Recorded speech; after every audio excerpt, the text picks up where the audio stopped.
ကစားခဲ့တဲ့ခြေစမ်းပွဲတွေနဲ့ဒီ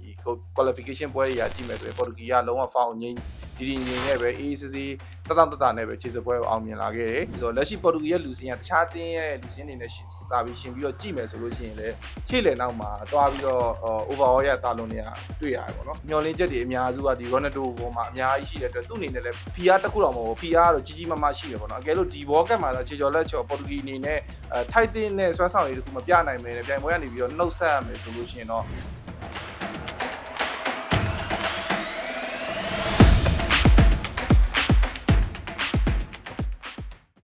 အားလုံးပဲမင်္ဂလာပါဒီလာမယ့်ရက်ပိုင်းအတွင်းမှာကမ္ဘာဖလားပြိုင်ပွဲတွေစတော့မှာပေါ့နော်အဲ့တော့ကမ္ဘာဖလားပြိုင်ပွဲတွေမှာပြိုင်ပွဲတွေစတဲ့အချိန်မှာကျွန်တော်ဒီကမ္ဘာဖလားနဲ့ပတ်သက်တဲ့အကြောင်းအရာတွေထဲမှာနည်းနည်းပို့ပြီးတော့ highlight လုပ်ပြီးတော့ပြောစရာသတင်းရှိရပေါ့နော်အဲ့ဒါကတော့ဘာလဲဆိုတော့ကျွန်တော်ဒီ2026ကမ္ဘာဖလားပြိုင်ပွဲဝင်မယ်ဒီပေါ်တူဂီတင်းရဲ့ဒီအပိသက်လူစင်းနဲ့ပတ်သက်ပြီးတော့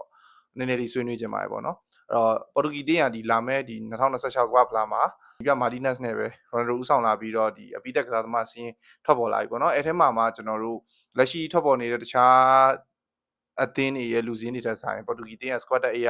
ာအရန်အကောင့်တဲ့အသင်းတွေမှာပါတယ်ပေါ့နော်အနေနဲ့များ overall ကြည့်မယ်ဆိုလို့ရှိရင်တော့ရှေ့လေနောက် strong ဖြစ်တဲ့အသင်းတွေမှာပါတယ်ပြီးတော့ champion လေးပေးရေပန်းစားမှုထဲမှာလည်းပေါ်တူဂီက1 2 3ထဲမှာပါတယ်ပေါ့နော်အဲ့တော့နောက်ထပ် Ronaldo အတွက်ဆိုရင်တော့ဒီနောက်ဆုံးကမ္ဘာဖလားဖြစ်တဲ့အတွက်သူ့အတွက်လိုအပ်နေတဲ့နောက်ဆုံးဖလားတစ်လုံးဖြစ်တဲ့ဒီကမ္ဘာဖလားကိုပေါ်တူဂီတင်းအတွက်ယူသွားပေးနိုင်မလားဆိုတဲ့အချက်ကလည်းစိတ်ဝင်စားဖို့ကောင်းနေရပေါ့နော်အဲ့တော့ပေါ်တူဂီတင်းရဲ့လူစင်းနဲ့ပတ်သက်ပြီးတော့ကျွန်တော်တို့ DV မှာနည်းနည်းလေးဆွေးနွေးခြင်းအဲ့တော့ပေါ်တူဂီတင်းကဒီကစားခဲ့ဘူးသမျှပေါ့နော် Ronaldo ကဒီ2006ကနေပြီးတော့2026ကမ္ဘာဖလား6ချိန်ထိကစားခဲ့ဘူးတယ်အဲ့တော့ကမ္ဘာဖလားတွေထဲမှာသူတို့ပြိုင်ခဲ့တဲ့ပြိုင်ပွဲတွေထဲမှာဒီ2026လူစင်းရဆိုရင်တော့သူ့ရဲ့ပေါ်တူဂီဒီလက်ရွေးစင်တခြားဒီလက်ရွေးစင်ကစားသမားတခြားမှာတော့ဒါအကောင်းဆုံးစုဖွဲ့မှုအင်အားလို့ပဲပြောရမှာပေါ့နော်အဲ့တော့ပြီးခဲ့တဲ့ဒီ UEFA Nation League ရသွားတဲ့နှစ်တွေတို့ဒီ2016ယူရိုရသွားတဲ့နှစ်တွေတို့ကလူစင်းထက်ဆိုင်ဒီ2026 World Cup ရဲ့ပေါ်တူဂီရဲ့လူစင်းကတော့တကယ်မိုက်တဲ့လူစင်းမှာပေါ့နော်ပြီးတော့နောက်တစ်ခုက squad ရဲ့အားအကောင်းဆုံးအသင်းတွေကတသင်းလို့လည်းပြောလို့ရတယ်အဲ့တော့ Ronaldo ဦးဆောင်လာမဲ့ Tyson နဲ့အတူဒီကွင်းလယ်မှာဆိုရင်တော့ဒီ World Class ဒီ PSG နဲ့ဒီ back to back champion လေးရထားတဲ့ဒီ World Class duo အတွက်ဖြစ်တဲ့ဒီ Joao Neves နဲ့ Vitinha တို့ကလည်းအကောင်းဆုံးပုံစံမှာရှိနေတယ်အဲ့တော့ Bruno Fernandes ကလည်းကျွန်တော်လက်ရှိ Premier League ရဲ့အကောင်းဆုံးကစားသမားစုကိုပူနေနေရထားတယ်အဲ့တော့ပြီးတော့သူတို့၃ယောက်လုံးကလည်းပြီးခဲ့တဲ့ရာသီမှာတကယ်ဖောင်အကောင်းဆုံးအနေအထားမှာလည်းရှိနေတယ်အဲ့တော့ကိုသမားရနေရာစပြောမယ်ဆိုလို့ရှိရင်တော့ဒီပုံမှန်တိုင်းပေါ့သူတို့ရဲ့လက်ရှိကိုသမားပေါ်တိုကိုသမားဖြစ်တဲ့ Diego Costa, Inacio, Ruben Dias ပြီးရင် Renato Vieira, Nuno Mendes, Matheus Nunes နဲ့ဒီ Joao Cancelo တို့Dalot တို့ Semedo တို့ပါတို့ရှိရပေါ့နော်အဲ့တော့ကိုသမားနဲ့နောက်တန်းရအများကြီးဒီပြောစရာမရှိဘူးအားနည်းတဲ့နေရာဆိုလို့နည်းနည်းသူတို့ရဲ့စုဖွဲ့မှုရဒီ Roberto Martinez ရဲ့နီးစနစ်တွေနဲ့ဘယ်လိုပြင်ဆင်လာမလဲဆိုတဲ့အပိုင်းပဲကျွန်တော်စောင့်ကြည့်ရမယ်ပေါ့နော်ကစားခဲ့တဲ့ခြေစမ်းပွဲတွေနဲ့ဒီ qualification ပွဲတွေရကြည့်မယ်ဆိုရင်ပေါ်တူဂီကလုံးဝ foul ငိမ့်ဒီငိမ့်နဲ့ပဲအေးစစ်စစ်တနဲ့ပဲခြေစပွဲကိုအောင်မြင်လာခဲ့တယ် Ronaldo ရဲ့ဦးဆောင်မှုနဲ့အတူဒါပေါ်တူဂီတင်းကသူတို့ရဲ့ဒီ legend goat ကြီးဖြစ်တဲ့ဒီ Ronaldo အတွက်ကိုကမ္ဘာဖလားယူပေးခြင်းတဲ့စိတ်တွေအရန် motivation ဖြစ်နေတယ်အဲ့တော့ Ronaldo ကိုယ်တိုင်ကရောလည်းဒီကမ္ဘာဖလားသူ့တက်နောက်ဆုံး last chance ဖြစ်နေပြီးတော့all time ဒီ goal တယောက်အနေနဲ့သူ့ကိုသူ memorize ဖြစ်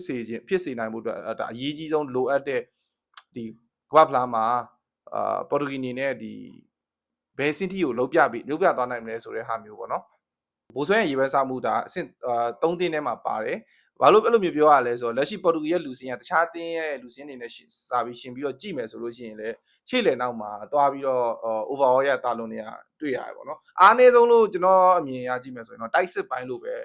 ဲပြောချင်တယ်ပေါ့နော်ဘာလို့လဲဆိုတော့တိုက်စစ်ပိုင်းမှာကျွန်တော်တို့ဒီ number 9 striker အနေနဲ့ဒါလောက်လ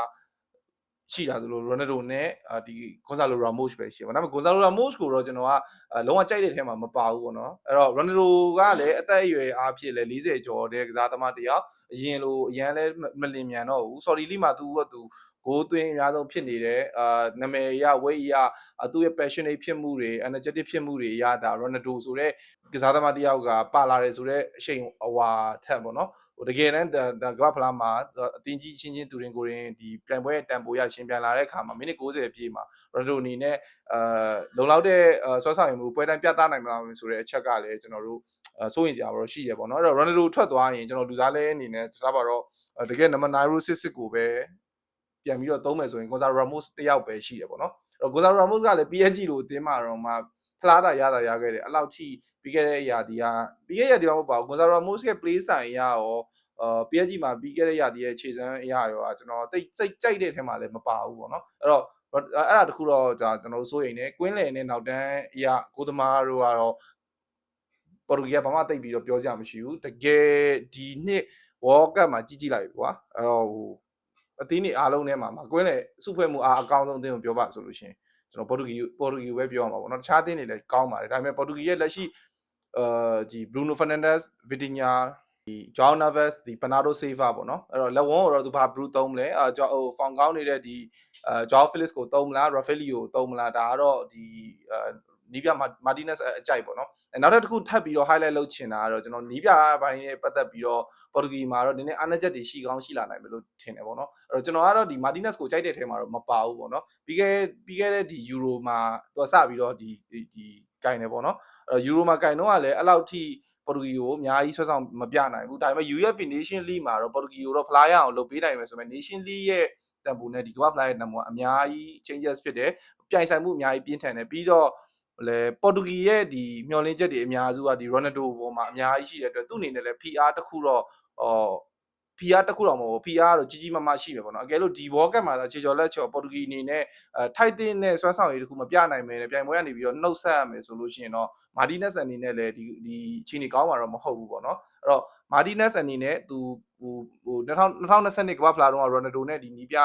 နဲ့ဒီပြဿနာတက်ခဲ့တဲ့ဟာမျိုးသူအကောင်းဆုံးသင်ခန်းစာယူပြီးတော့ Ronaldo တော့သူချန်လက်ထားမှာတော့မဟုတ်ဘူး Ronaldo တော့သုံးမယ်ဒါပေမဲ့ဘယ်လိုပုံစံမျိုးသုံးမလဲသိကြတာတော့မိနစ်90ပွဲချိန်ပြီး Ronaldo တော့သုံးလို့မရဘူးအဲ့တော့ Ronaldo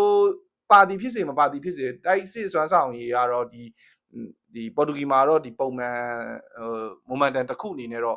့သူ့ရဲ့ကစားကွက်ရတော့သွားမှာပဲဒါပေမဲ့ကျွန်တော်ပြောချင်တာကတော့အသင်းကြီးတင်းချင်းတွေ့လာတဲ့အချိန်ဥမာပေါ့ quarter final semi final တော့လို့ရောက်တဲ့ချိန်မှာလို့အဆုံးဖြတ်ပေးရတဲ့အချိန်မှာ Ronaldo အနေနဲ့ဒီပွဲဆက်မှာပွဲဆက်တွေမှာကျွန်တော်တို့ဒီမိနစ်90ပြည့်မကစားနိုင်ဘူးဆိုတော့လုံးဝတေးကြရပေါ့နော်အဲ့လိုချိန်တွေမျိုးတွေမှာပေါ်တူဂီအနေနဲ့ဒီတိုက်စစ်ပိုင်းကိုပြဿနာတော့မဟုတ်ဘူးနော်တိုက်စစ်ပိုင်းရဲ့လိုအပ်ချက်ကိုဘယ်လိုဖြေရှင်းမလဲဆိုတဲ့ဟာကိုလည်းစောင့်ကြည့်ရမယ်ပေါ့နော်တော့ခြေစမ်းပွဲတွေခြေစစ်ပွဲတွေရဲ့ခြေစွမ်းတွေကိုခဏမေ့ထားပြီးတော့လက်ရှိကျွန်တော်မကြခင်မှာကစားတော့မဲ့ပေါ်တူဂီရဲ့ကမ္ဘာဖလားလမ်းကြောင်းတွေကိုကျွန်တော်နည်းနည်းလောက်ထပ်ပြီးတော့ကြည့်အောင်ပေါ်တူဂီလက်ရှိမှာတော့ Group K မှာပါဝင်ပြီးတော့ဒီကွန်ဂိုကိုလံဘီယာ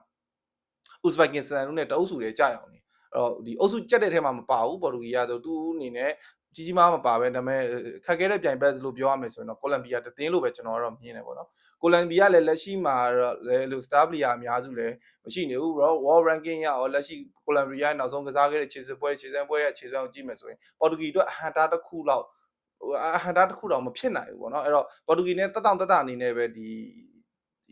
32တင်ရှုံးထွက်အဆင့်ကိုတော့အုပ်စုပုံနဲ့ပဲ AAC တက်သွားလိမ့်မယ်ဒါပေမဲ့ပေါ်တူဂီနဲ့အနည်းဆုံးတော့ကျွန်တော်ထင်တယ် semi final လောက်တော့ဒီရာသီမှာsorry ဒီကမ္ဘာဖလားမှာသူရောက်လိမ့်မယ်ဘယ်ထိဒီထက်ပိုပြီးတော့ဘယ်ထိတက်မလဲအမြင့်ဆုံးပေါ့နော်ကမ္ဘာဖလားချန်ပီယံကိုပဲရနိုင်မလားဆိုတာကတော့ကျွန်တော်ဒီနီးပြ Martinez နဲ့ဒီပေါ်တူဂီရဲ့အသင်းသားတွေဘယ်လိုပုံစံမျိုးလောက်သွားမလဲဆိုတဲ့ဟာမျိုးပေါ့နော်အဲ့တော့တခုတော့ဗာလဲဒီပေါ်တူဂီနဲ့ပတ်သက်ပြီးတော့ပြောရမယ်ဆိုရင်ပေါ်တူဂီကဘာတွေနဲ့အကျိုးပေးလဲဆိုတော့အဲ့လိုစနစ်တစ်တွေနဲ့အကျိုးပေးရပေါ့နော်2006ကမ္ဘာဖလားတုန်းကလည်းပုံစံတစ်တစ်ခုပြောင်းတယ်ယူ2016တုန်းကလည်းပုံစံတစ်ခုပြောင်းတယ် Nation League ကလည်းပုံနောက်ဆုံးရခဲ့ Nation League ကလည်းဒီပုံစံစနစ်တစ်တစ်ခုပြောင်းပြီးတော့ကစားတဲ့အချိန်အဲ့တော့ခုဒီ2026ကမ္ဘာဖလားမှာလည်းဒီအသင်းတွေကပုံမှန်ကျင်းပနေတဲ့အသင်းထက်တိုးပြီးတော့ကျင်းပရပေါ့နော်အဲ့လိုစနစ်တစ်တွေနဲ့အရန်ဟိုကန်ကောင်းလေးရှိတဲ့ဒီပေါ်တူဂီအသင်းတွေနဲ့ဒီ2026 World Cup မှာအဲ့တော့အမြင့်ဆုံးပဲထိရောက်နိုင်မလဲပေါ့နော်ဟာကျွန်တော်တို့ကတော့ဒီ Ronaldo အတွက်ဆိုရင်တော့ကမ္ဘာဖလားကိုရစီချင်ဒါပေမဲ့ကျွန်တော်တို့ဒီအင်္ဂလန်ကိုတော့အားပေးတယ်ဒါပေမဲ့ကမ္ဘာဖလားလက်ရှိရဖို့အကောင်းဆုံးလူစင်းနဲ့အကောင်းဆုံးဒီ motivation တခုပိုင်ဆိုင်ထားတဲ့ဒီ Ronaldo နဲ့ Portugal အသင်းတို့ကဒီ2026ကမ္ဘာဖလားကိုဒီလာမယ့်ဒီဇွန်လ18ရက်နေ့မှာဒီကွန်ဂိုအသင်းနဲ့ဖွင့်ပွဲစကစားမှာပေါ့နော်အဲ့တော့ကွန်ဂိုနဲ့ Portugal နဲ့ပွဲမှာတော့တေချာပါတော့ဂိုးပြတ်မယ်လို့တော့ထင်တယ်ပေါ့နော်အဲ့တော့ ဒီဗီဒီယိုကြည့်နေတဲ့ပရိသတ်တယောက်ချင်းစီရောပေါ်တူဂီရဲ့ပရိသတ်တွေတယောက်နေတော့ဒီကွန်ဂိုနဲ့ပေါ်တူဂီနဲ့ပွဲမှာဘယ်နှကိုဖြစ်သွားမလဲအဲ့တော့ Ronaldo ဂိုးသွင်းနိုင်ပါမလားကိုစိတ်ထဲမှာရှိတဲ့ဟာလေးတွေကို comment ပေါ်မှာချက်ရေးကြည့်ပြီးတော့ဒီပေါ်တူဂီကမ္ဘာဖလားအိမ်မက်ဘယ်လောက်ထိဆက်သွားမလဲဆိုတဲ့ဟာလေးကိုအချင်းချင်းပြန်လဲဝေမျှခဲ့ပါအောင်အဲ့တော့ဗီဒီယိုအဆုံးထိကြည့်ရှုပေးတဲ့တယောက်ချင်းစီတိုင်းကိုကျေးဇူးတင်ပါတယ်ပေါ့နော်အဲ့တော့ကျွန်တော်ဒီကမ္ဘာဖလား2026ကမ္ဘာဖလားနဲ့ပတ်သက်ပြီးဒီဘောလုံးနဲ့ပတ်သက်တဲ့အကြောင်းအရာတွေကိုကျွန်တော်ဒီ channel ကနေပြီးတော့ပုံမှန်တင်ဆက်ပေးသွားမှာဖြစ်တဲ့အတွက် like and subscribe လုပ်ထားပေးဖို့အားလုံးဖိတ်ခေါ်လိုက်ပါတယ်အဆုံးထိကြည့်ပေးတဲ့တယောက်ချင်းစီတိုင်းကိုကျေးဇူးတင်ပါတယ်